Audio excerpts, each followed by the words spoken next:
Hi everyone, this is Kiran from TFPC. So ఇప్పుడే virgin boys movie చూడటం అయితే జరిగింది. దయానంద్ గారు ఆయన అనుకున్న కథని అంటే ఎప్పటికప్పుడు ఏ ఇంటర్వ్యూలో చూసినా కూడా వర్జిన్ బాయ్స్ అనే టైటిల్ ఈ సినిమాకి సూట్ అవుతుందా అంటే వాళ్ళు ఎంతో కాన్ఫిడెంట్గా చెప్పిన మ్యాటర్ ఏంటంటే సినిమా చూశాక మీరే అంటారు ఆ టైటిల్ దానికి యాప్ట్ అవుతుందని చెప్పేసి నిజంగానే యాప్ట్గా ఉందన్నమాట వర్జిన్ బాయ్స్ అనే టైటిల్. ఇక సినిమా విషయానికి వస్తే మిత్రా శర్మ గారు, గీతానంద్ గారు స్క్రీన్ మీద నటించడం కానీ జీవించేశారు అనమాట. వాళ్ళ కప్పులు చూస్తుంటే సినిమాలు ఎప్పటికప్పుడు రాధాకృష్ణ అంటే ఏదో ప్రస్తుతానికి సనాతన ధర్మ ట్రెండ్ అవుతుంది కదా, సో ఆ పేర్లను పట్టుకుని లాక్కుని వచ్చి చూపుదాం అన్నారు అంటే కాదండి, అలా కాదు. అంటే అదేసేపు ఇటువంటి టైటిల్ ఆ మాట ఎందుకు అంటున్నాం అంటే నిజంగానే వాళ్ళిద్దరూ యాక్టివ్ ఉన్నారు అనమాట, రాధాకృష్ణ లాగా సినిమా కనిపించినట్టు. టైటిల్ అంటే ఈ టైటిల్ ఏంది మరి కాస్త మెచ్యూర్డ్గా ఉండాలా, ఏ సర్టిఫికేట్ వచ్చిన సినిమా ఎలా ఉంటుంది ఏంటి అనుకున్నాం, కానీ నిజంగా అదిరిపోయింది అనమాట సినిమా అయితే.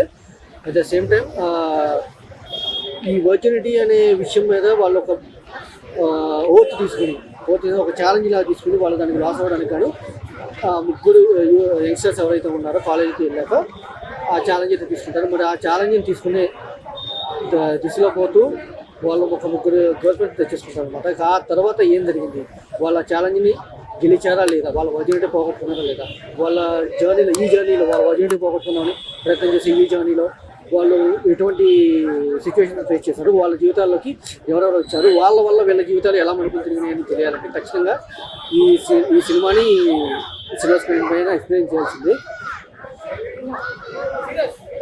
At the same time technical విషయానికి వస్తే ముందుగా సినిమాల పాట గురించి చెప్పుకోవాలి.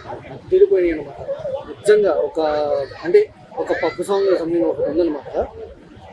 ఇక్కడ నుండి ఏ పార్టీలో అయినా సరే ఈ పాట ఖచ్చితంగా చూపిస్తూ ఉండే. రీసెంట్గా మెలోడీస్ కూడా స్మూత్గా ఎంత అద్భుతంగా ఉండే అంత అద్భుతంగా ఉండే. చాలా బస్సెస్ అయ్యే అవకాశాలు చాలా ఎక్కువగా కనిపిస్తున్నాయి.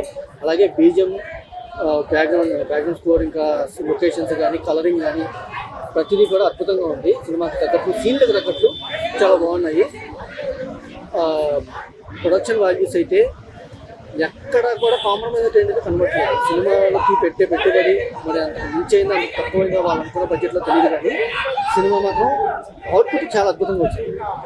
అలాగే కౌశల్ గారు, పబ్లు, ఇంకా కొంతమంది యాక్టర్స్ ఎవరైతే ఉన్నారో రవి గారు కానీ రవి భాస్కర్ వాళ్ళకి ఇచ్చిన రోల్స్కి వాళ్ళు పూర్తిగా జస్టిఫై చేస్తూ వాళ్ళు సినిమాని అవుట్పుట్ రావడంలో ఇంకా కాస్త ఒక మెట్టు ఎక్కించడంలో ముందున్నారు తప్పించి సినిమాని ఇంకా ఎక్కడ కూడా తగ్గలేదు అనమాట.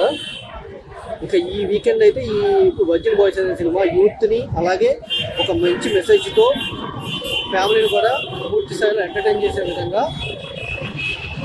తెలుస్తుంది. ఖచ్చితంగా ఈ వీకెండ్ రేస్లో వర్జిన్ బాయ్స్ నిలబడుతుందని చెప్పేసి అర్థమవుతుంది. సో ఆల్ ద బెస్ట్ మూవీకి. Thank you.